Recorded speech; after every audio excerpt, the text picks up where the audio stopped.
आइए आपको सबसे पहले सुनाते हैं गृह मंत्री श्री अमित शाह का वक्तव्य। मगर मैं कह सकता हूं कि सफल से सफल प्रधानमंत्री अगर कोई है आजादी के बाद तो श्री नरेंद्र मोदी है। आज़ाद भारत के इतिहास में मोदी सरकार के कार्यकाल की कुछ तस्वीरें आपको दिखाते हैं जो आजीवन पीछा करती रहेंगी। कोरोना की त्रासदी, बदइंतजामी, नाकामियों का ढेर किसी से छिपा नहीं है। लोगों की आवाज़ अब सत्ता के कानों को सुनाई नहीं देती। कांग्रेस नेता श्री राहुल गांधी कहते हैं कि बोलने की आज़ादी सिर्फ मन की बात तक सीमित है। मोदी सरकार पर कटाक्ष करते हुए वो आगे कहते हैं कि तुम्हारी सत्ता की भूख ने लाखों को दाने दाने को तरसा दिया। तुमने लेकिन कुछ न किया, बस रोज नया जुमला दिया। नवजीवन में विष्णु नागर लिखते हैं कि लोकतंत्र से डरने वाला सेठों लुटेरे का अभिभावक हो सकता है, देश का नेता नहीं हो सकता। वे कहते हैं कि इस सरकार ने वह कर दिखाया जो 70 साल में नहीं हुआ। बिल्कुल सही। 70 साल में ऑक्सीजन और अस्पतालों में बिस्तर के अभाव में सैकड़ों लोग पटापट नहीं मरे थे। लोग इतनी बड़ी तादाद में बेरोजगार नहीं हुए थे। 70 साल में देश बेचने का इतना बड़ा अभियान भी नहीं चला था। भूल गए कि इन्हीं हाउसिंग सोसाइटी के वासियों के वोटों से तुम जीते थे। तुम जीते और अपने घर की खिड़की दरवाज़ों पर इन्होंने अपना हक भी खो दिया। तुम क्या डरते ही रहते हो 18 घंटे?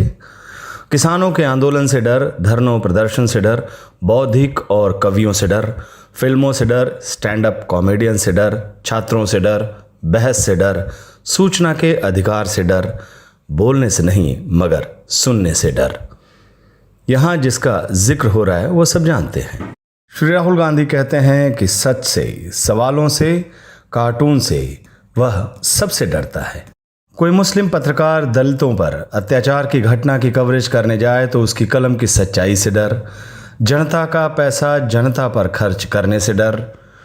इनका सबसे बड़ा नेता तो प्रेस कॉन्फ्रेंस करने तक से डरता है। डर की भी कोई हद होती है या नहीं? अरे तुम इस मिट्टी के बने हो। हमने तो बचपन में खूब लड़ी मर्दानी कविता पढ़ी थी। खूब डरे मर्दाने कविता नहीं पढ़ाई गई थी। पढ़ाई होती तो हम तुम्हारी कायरता के भी गीत गाते। विष्णु नागर आगे लिखते हैं कि इनके साहब भी गजब। बीजेपी की राज्य सरकार के ज़माने में झारखंड में आम सभा करने गए। आदेश होता है कि सभा में कोई काले कपड़े ही नहीं, काले जूते और काले मोजे तक पहन करना है। अब बताइए, कोई मोजे जूते को भी काला झंडा बनाकर विरोध में फहराने लगेगा? इसका इतना डर। यह आदेश भी जारी करते कि काले बाल वाले भी ना आए, क्योंकि कोई भी बालों का उपयोग भी काले झंडे की तरह कर सकता है, और आए तो फिर नगपुर या काली टोपी पहन कर आए। कल तो तुम लोगों के काले रंग तक से डरोगे। उनके रंग का तो तुम कुछ नहीं कर पाओगे, मगर तुम्हें डर रहेगा कि कोई अपनी चमड़ी के रंग को भी काला झंडा बना सकता है। अरे कायरों, सरकार तुम्हारी, पुलिस तुम्हारी, सेना अर्धसैनिक बल तुम्हारे, प्रशासन तुम्हारा, न्याय तुम्हारा, चुनाव आयोग तुम्हारा, संसद का विशाल बहुमत तुम्हारा, कानून तुम्हारे, अध्यादेश तुम्हारे, मीडिया तुम्हारा, NIA, CBI, ED तुम्हारी, घोटालेबाज तुम्हारे, फिर भी डर ही डर। बस ये संविधान, ये देश, इसके लोग तुम्हारे नहीं, बाकी सब तुम्हारा। ये लोकतंत्र तुम्हारा नहीं, बाकी सब तुम्हारा।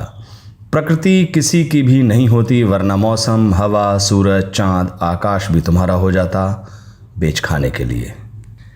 भाई और बहनों, बात समझो, ये नरेंद्र मोदी की सरकार नहीं है, ये 2-3 उद्योगपति मित्रों की सरकार है।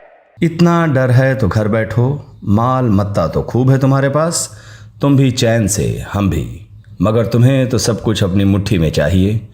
काले झंडे दिखाने से, आलोचना और विरोध से, धरने और प्रदर्शन से, सड़क जाम और चक्का जाम से, छवि बिगड़ने से ब्लड प्रेशर बढ़ाते रहोगे, मगर घर पर चैन से नहीं बैठोगे। भारत के लोकतंत्र को कलंकित करते रहोगे, मगर चैन से घर में नहीं बैठोगे। क्या लगता है कि नफरत और बेरोजगारी में कोई रिलेशनशिप है, रिश्ता है?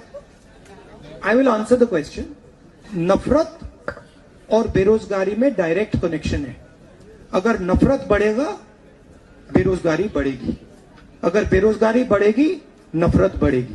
कांग्रेस नफरत मिटाती है, बीजेपी नफरत फैलाती है। কংগ্ৰেছে ঘৃণা শেষ কৰে আৰু বিজেপিয়ে ঘৃণা বঢ়ায়, অৰ্থাৎ ধৰ্মকেন্দ্ৰিক যি সংঘাত সেয়া বিজেপিৰ দিনত বাঢ়ে। तो बिजनेस के लिए, प्रगति के लिए पहले शांति की जरूरत है, भाईचारे की जरूरत है। ये कांग्रेस लाती है। 70 साल में ऐसा वीर प्रधानमंत्री भी नहीं हुआ था जिसे चीन का नाम लेने से कंपकपी छूटती हो, जो अमेरिका में अब की बार ट्रंप सरकार का नारा लगा कर आता हो। 70 साल में इस देश के मुसलमान, हमारे अपने नागरिक इतने डरते नहीं थे। 70 साल में भारत में कोई नीरो भी पैदा नहीं हुआ था। यह सब तुमने कर दिखाया, तारीफ करें इसके लिए तुम्हारी। आखिरी बात लोगों से, लोकतंत्र से डरने वाला देश का नेता नहीं हो सकता। सेठों लुटेरों का अभिभावक हो सकता है, वह सबका सब कुछ हो सकता है, जनता का कुछ नहीं हो सकता। राहुल गांधी का 4 लाइनों का ट्वीट इस सरकार की पूरी नाकामियों को बताता है। सदियों का बनाया, पलों में मिटाया, देश जानता है कौन ये कठिन दौर लाया।